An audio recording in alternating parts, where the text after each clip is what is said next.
Hello. It's DMV Test Buddy again. Today I have prepared a difficult task for you again, on the topic of the sequence of crossings.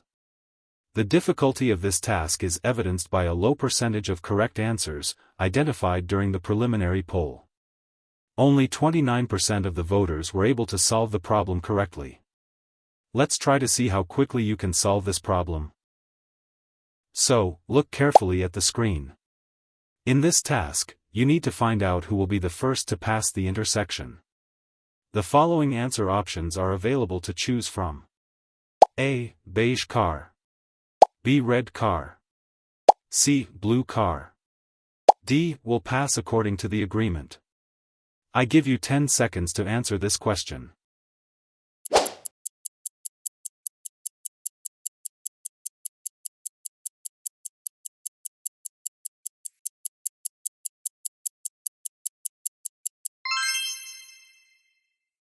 So, let's figure it out.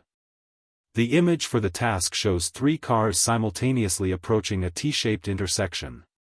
Colored arrows indicate the intended direction of movement of each driver. As you can see, the trajectories of all 3 cars intersect.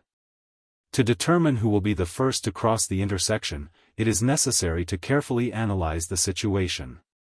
There are no road signs, traffic lights or traffic controllers at the intersection. Therefore, it is unregulated and equivalent roads intersect.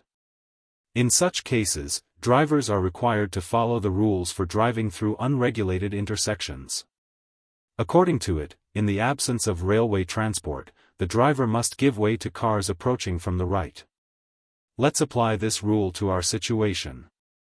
Only the driver of the blue car does not have an obstacle on the right, he plans to turn left. Does this mean that he can go first? Let's turn to the rules again. They say that when turning left or making a U-turn, the driver must give way to oncoming traffic moving straight or to the right. Thus, despite the absence of an obstacle on the right, the green car must yield to the oncoming red car. Conclusion: in this situation, it is impossible to clearly determine the order of passage according to the rules. The trajectories of all cars conflict, and passage must be agreed upon between the drivers. This is the correct answer to the task, i.e. D. So, admit it, who of you answered quickly and correctly? Let's discuss the situation in the comments.